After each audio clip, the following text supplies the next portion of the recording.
We're recording. There we go. Thank you. Um, the first question is, what is your name, title, background, and coaching history? All right, so Sean Quinn. I'm a teacher at Western Elements High School. I teach social studies. I've coached girls basketball and boys basketball for 22 years, and also been an athletic director for 5. Um, where are you from, and how did that impact your coaching career? So I'm from a small town in New York, upstate New York, and I just had a great experience playing high school sports. And so I always was interested in coaching. I didn't really ever want to be a teacher, but I always felt like I wanted to coach. When I got done playing, I just felt like that was the next obvious step to be able to stay involved with sports. Um, what perspectives did you have as a young coach that have changed throughout the years? Everything. um, I think you completely change as a coach, which people told me when I was young, and I didn't believe it. So perspectives as a young coach. You tend to, as a young coach, compare.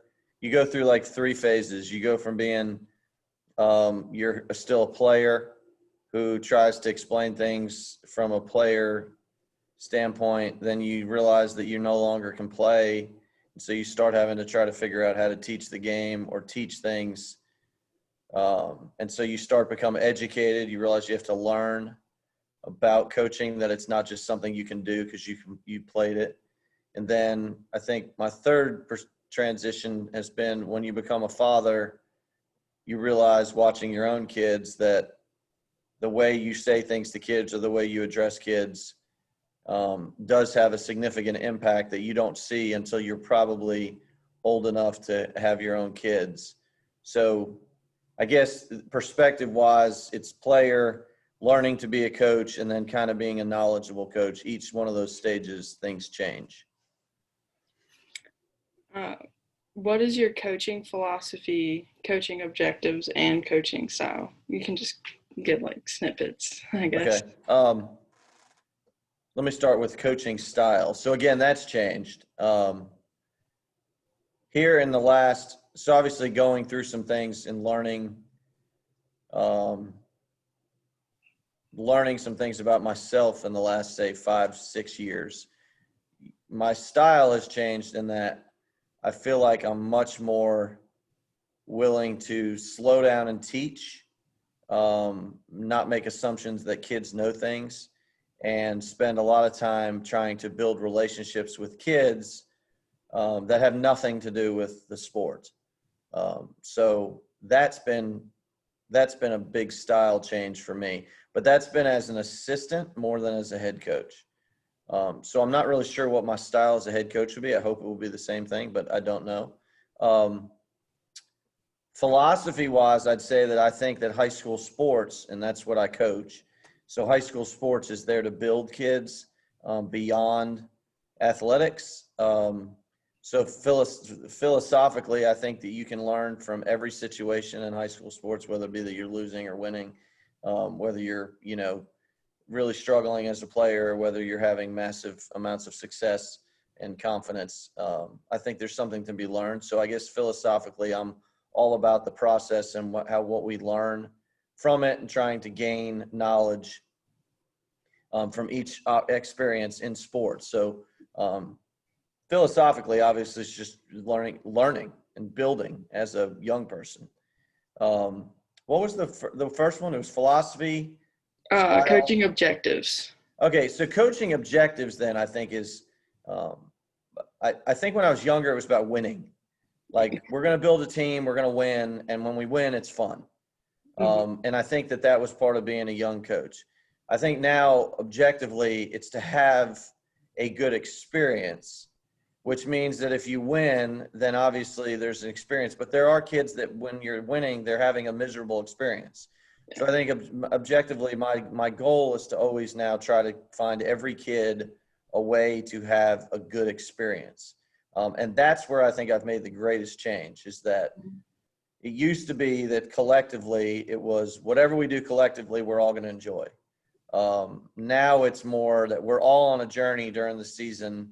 Everyone's journey is going to end in some form or fashion when the season ends. And so you want to make sure everybody's journey is a good experience. It may not be successful, because not every year is successful, but I think you make each journey a good experience for the kids, and you'll have a good experience yourself. How did you coach for character? What does character mean to you? Okay, well, I was an absolutely horrible coach for character because I had bad character. Again, that's all part of this transition. So I went through like massive change the last 6 years, 5 years.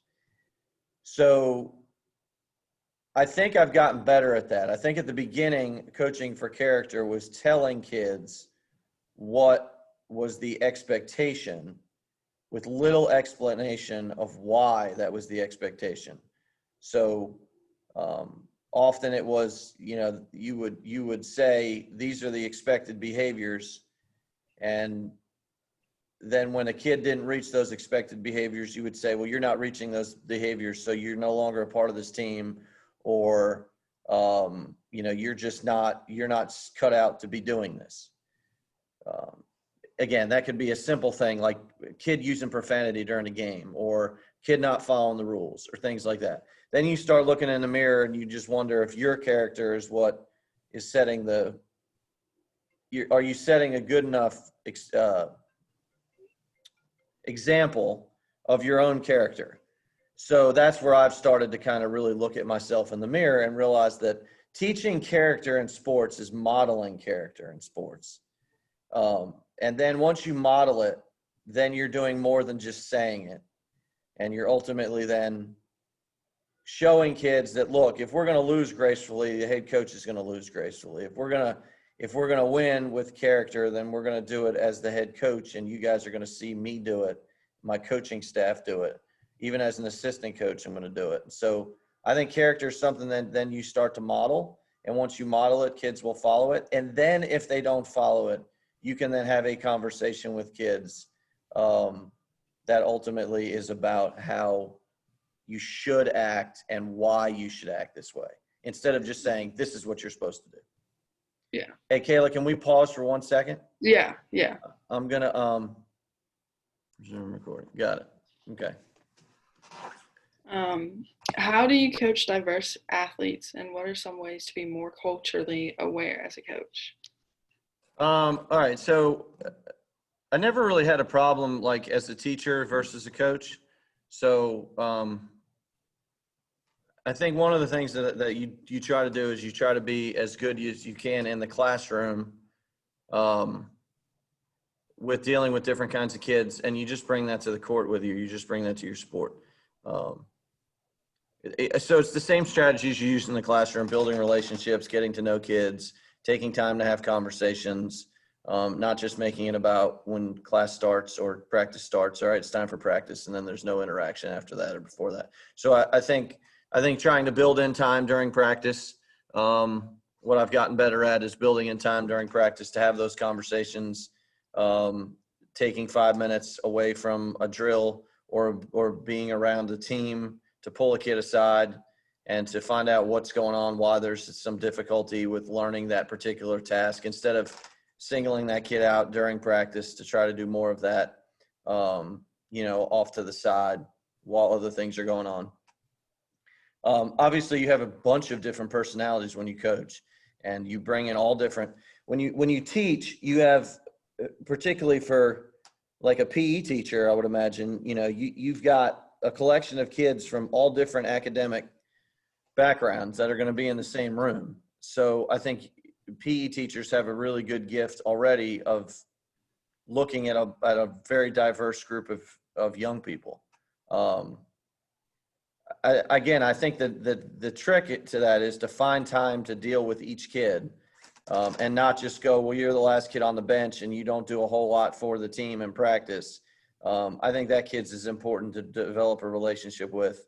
And I'm kind of a walking example of that. I think probably part of the reason that I'm coaching is that I had a coach when I was in JV who I wasn't very talented, but he kind of could tell that I was a worker and that I would get more talented. But Yeah. so I didn't play a whole lot my freshman year, but he spent the time to kind of get to know me and challenge me.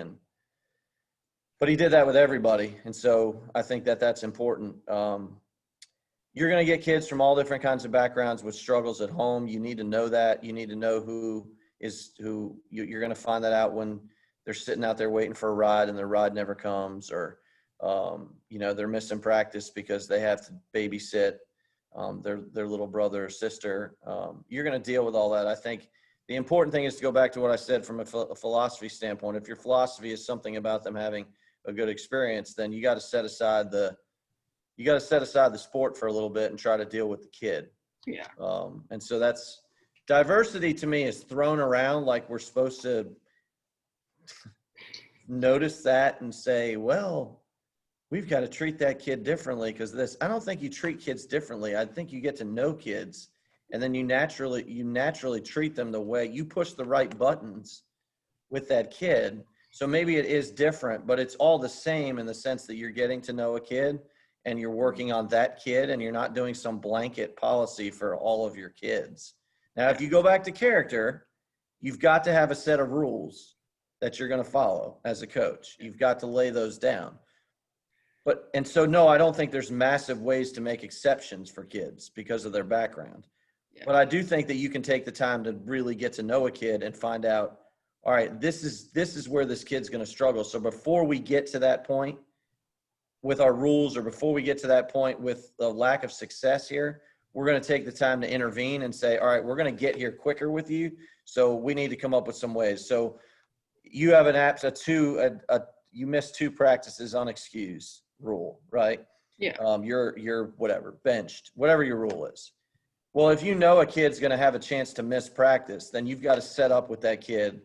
Like, look, I know you're in a different situation where you may get told 5 minutes before practice that you have to babysit. So here are some of your options, right? Contact me immediately when you find that out. That won't be unexcused.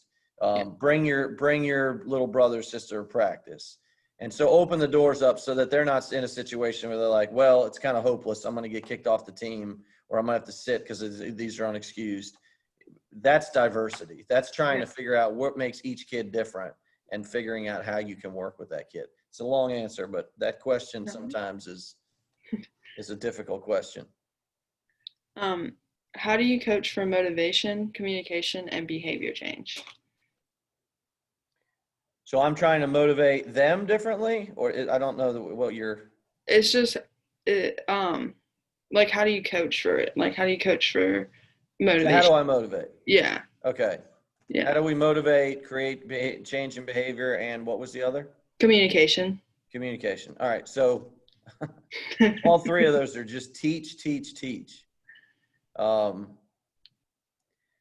Sometimes you're going to sit down and you're going to be like, okay, I've got to motivate this kid. So you find a quote, or you send off a little inspiring text, or what you hope is inspiring, or you send off, you make a phone call, you do those kind of things to try to motivate. But I think if you're teaching the game, if you're teaching your sport, if you're teaching character, if you're teaching proper behavior, you bring to the table a passion for that. And then that in and of itself makes you motivating.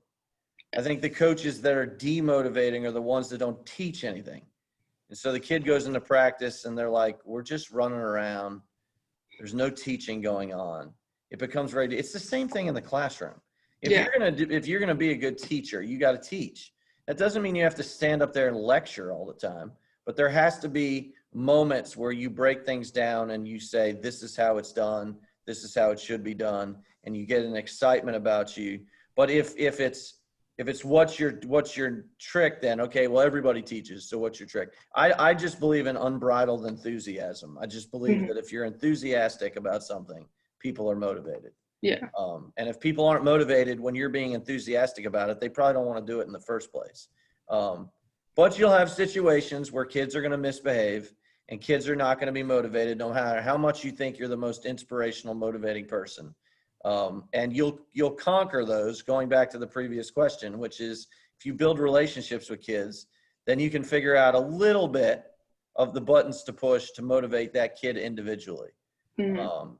But you got to look in the mirror. If kids aren't motivated to be out there, if kids are behavior problems while you're out there, you got to look in the mirror and wonder, am I teaching enough?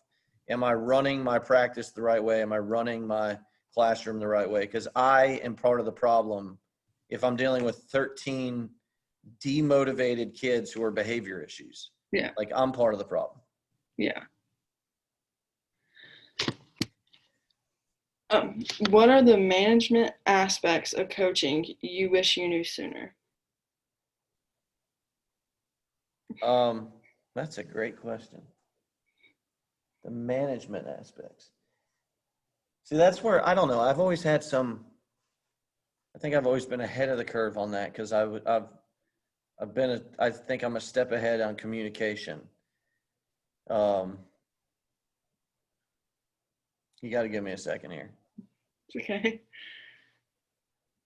Because I think what you're asking with that question is like, what's involved in coaching that you didn't know because you just wanted to coach? Yeah. I guess it probably is the parent piece.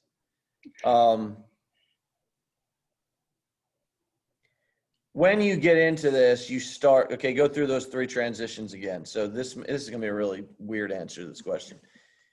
When you start coaching, you're a player, and so you're a former player, you think like a former player. And so I think you expect that the parents are going to be with you, but at the same time, you're young enough that the parents kind of look at you as one of theirs that's just older.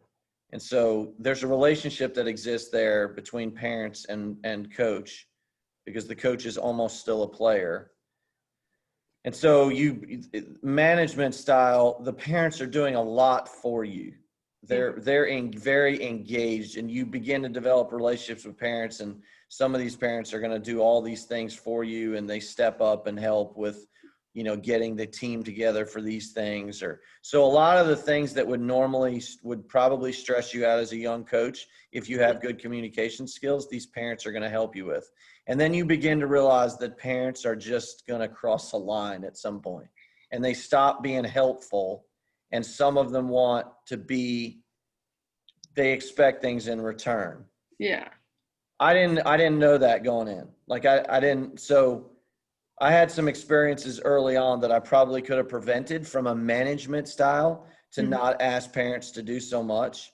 So then I swung the pendulum completely the other way, which is then I said, I don't want parents involved at all. And I became very annoyed with parents. And then that pushed them away and makes them feel like you're not a good person. So I kind of have come back to, in terms of a management style with managing parents, that you want to be a little bit like you were when you were younger. You want them to feel like that they're involved, but you've got to be able to then call them in a nice way, in a respectful way, that's not what I want you here for. So if you're expecting this in return, then not mean, because at one point in my life I'd have been mean. Just like, look, I get where you're coming from, and you're looking out for the best interest of your kid, but I'm not going to do it that way. I mean, I'm going to do it a different way, and hopefully you'll respect that. So I wish that as a young coach, I guess what I'm saying is I wish as a young coach that I would have been more receptive to older coaches telling me things about how to deal with parents. And B, I wish I could have experienced something like I am dealing with now, that I then would have been better at dealing with parents when I was younger. But ultimately, I don't think management style is something that you can be told. I think you have to figure out your own management style. And it's ultimately, if you were going to be as good at managing your team and managing the sport and managing all the things that go with it, when you're your age, I don't know, there'd be growth.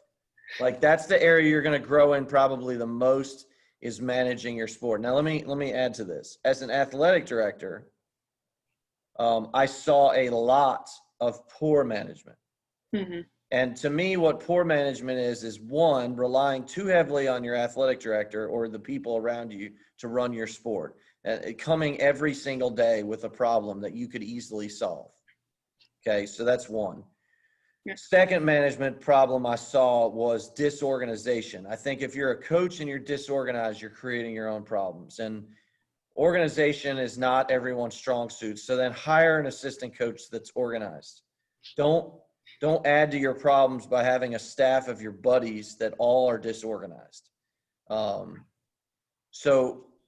And at the same time, understand that there are older coaches who have been through it before. So I didn't mind the questions as an AD. I didn't like when people would ask my opinion. I'd give them an answer and then they wouldn't do it, which I guess that's human nature. You just want to hear the answer you want to hear. But if you have good assistants and you're organized and you're trying your best to run your program, you're not pawning off your program on someone else, then find older coaches that ultimately are like you and help you with your management style. But it's overwhelming, Kayla. The amount of work that goes into coaching a team is overwhelming. It is not just show up and coach.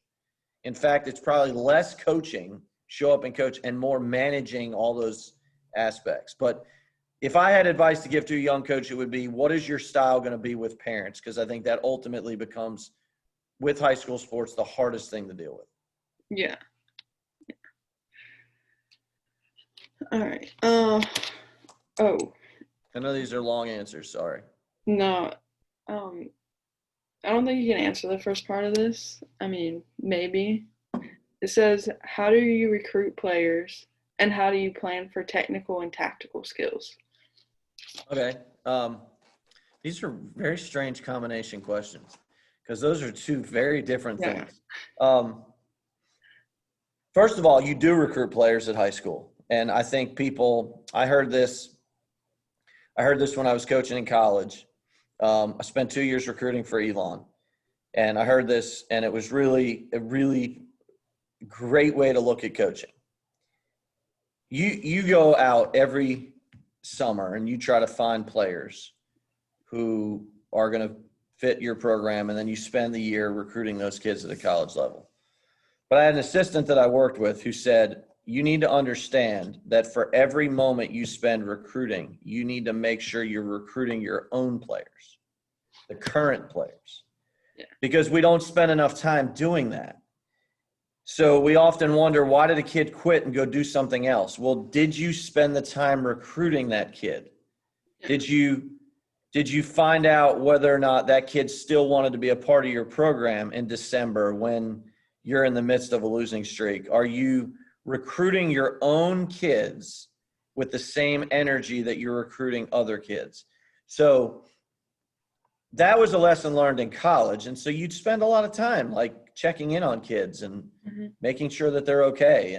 And are you still happy at Elon? And are we doing the right things for you here? Did the bag of goods that you got sold when you were 17 years old, is it still applying when you're 20? So you'd be doing that. Then I got back to high school. I had been a high school coach, went to college. That opened my eyes to a whole different world, and came back to high school. And ultimately came back to high school because I didn't like recruiting. I didn't like going out on the road. I didn't like having to sell and sell and sell. Mm-hmm. But I quickly realized that experience at college made me a whole lot better. I went from being one way as a high school coach, coaching in college, to being so much more effective when I came back to high school. And I kept that recruit your own, recruit your own, recruit your own in my head. I constantly say that to myself. So are you spending time recruiting kids who other coaches are saying play one sport, or you're really good at this sport, you should switch out of basketball and you should go play this? Okay. So, or hey, you're not playing at all. You're not. Why are you even doing that sport? Mom's saying, why are you doing that sport? It's too much of a commitment. You're not playing. Go swim. So you're going to lose kids if you don't recruit your own kids. So yes, you spend a lot of time recruiting your kids. Now, I don't think you should promise kids anything. That's not recruitment. Recruitment is, hey, this is what we have to offer. This is what you can gain from it. And we would love to be able to mesh the two things together. You get this, we get this. Okay, that's how it works. But I don't think it's promising kids. But you recruit the middle school, you recruit the elementary schools, You've got a feeder system that you know these kids are going to be there. You've got to get those parents involved. You've got to get those kids engaged.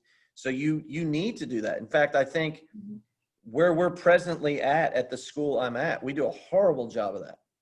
I think our recruitment of our community is bad. I think our football program does it very well, but I think a lot of sports just go, oh, you're here in the 9th grade. Nice to meet you.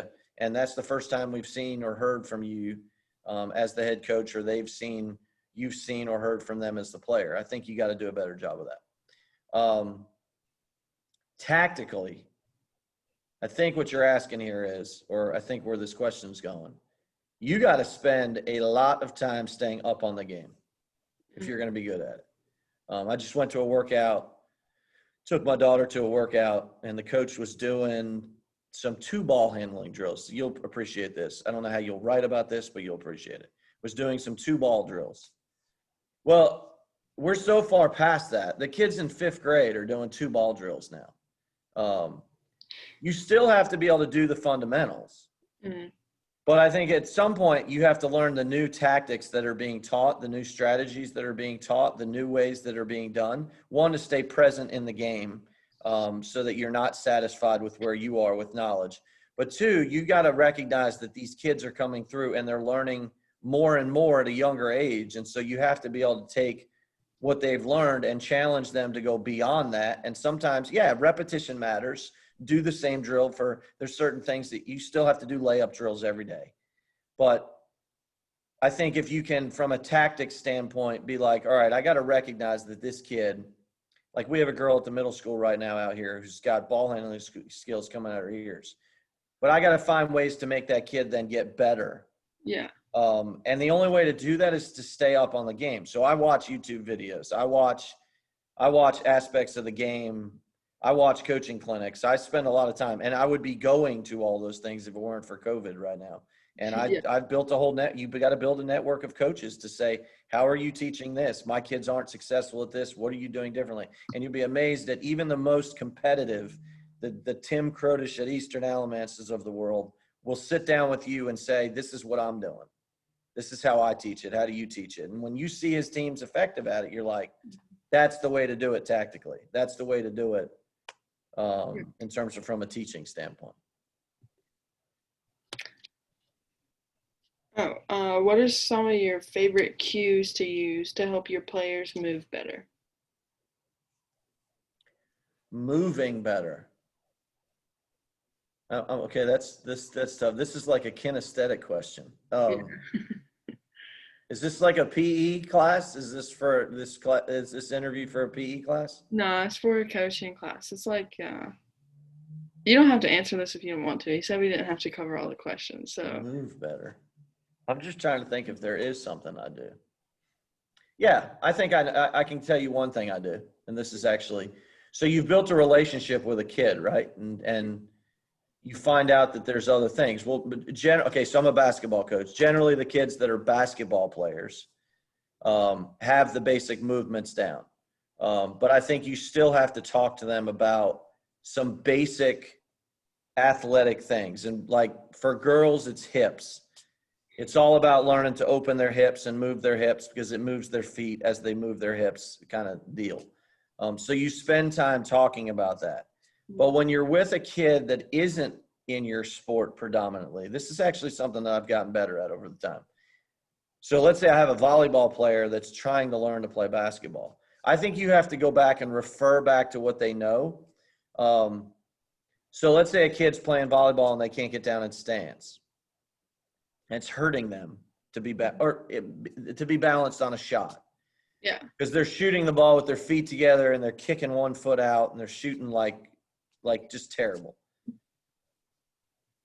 But they play volleyball, so you can get them into their bump position and you can get them into the same footwork and then say get in that position and then okay, now we're gonna get into a shooting position. It's the same thing as the bump position. All you're doing is sticking your elbow under the ball versus having your forearms under the ball, right? Yeah. So you kind of create something like that. I think I did it with you.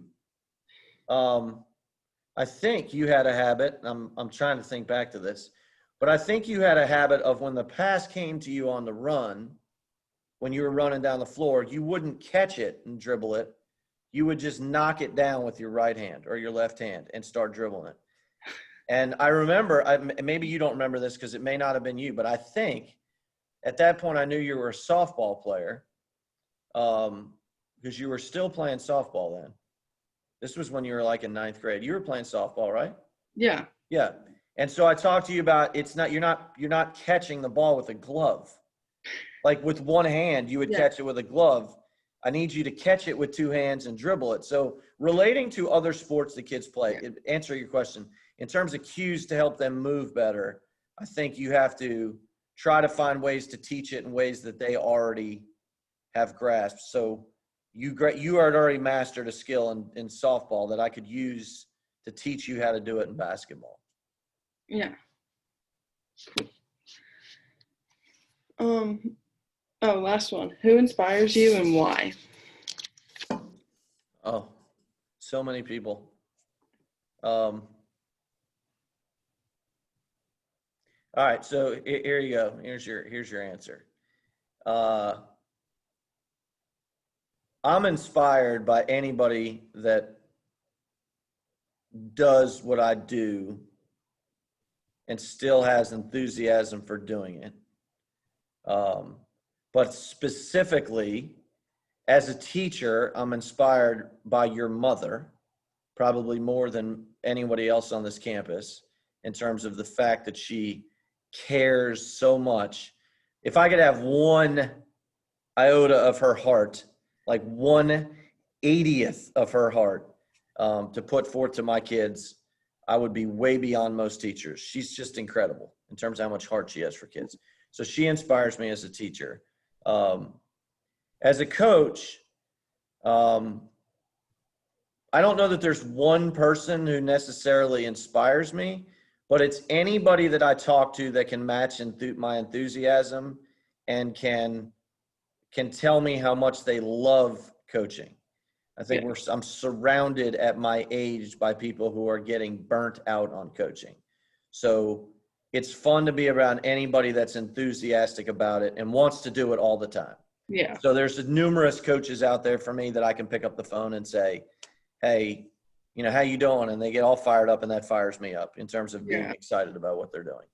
So I'm going to answer this question a little differently for you. If the intent of this is to try to figure out that you're supposed to be inspired by someone, don't ever spend time around people who don't inspire you. So I often wonder, I don't spend a lot of time going outside my circles. So I'm often in my classroom a lot. I have a small group of friends I hang out with. I don't necessarily spend a lot of time going outside my circle. Sometimes your job makes you do that. Yeah. But if you're around a group of people, if you're around coaching colleagues who don't inspire you, get away from them, because they're going to make you hate it. If you're teaching and you're in the lunchroom, that's why I don't eat in the lunchroom, and people don't inspire you, then get away from them. Okay. That doesn't mean you're rude. I'm not saying like don't talk to other coaches but if you're gonna be inspired, you have to be around inspiring people. And then that makes you inspiring because you love what you do. It goes back to what I said before about enthusiasm. If you're enthusiastic, people are motivated to be around you. But if you're down in the dumps all the time, and I think that's something that I've had to learn is to try not to be that way, because you want to be an inspiration, but at the same time, so your mom's a great example. Like, she set the bar very high. She's a great example for you of what it means to be an inspirational teacher, and she does inspire a lot of people. Yeah. I hope I can just be a little bit like that, and then I'll be very successful. Yeah. I mean, I think you're a little bit like that, but I don't know. I don't think I'm even close to your mom, but I appreciate you saying it. She's just got a different level. That was all the questions I had. Cool. Well, I hope that helped. So what do you have to do with this now? Either upload it to a podcast or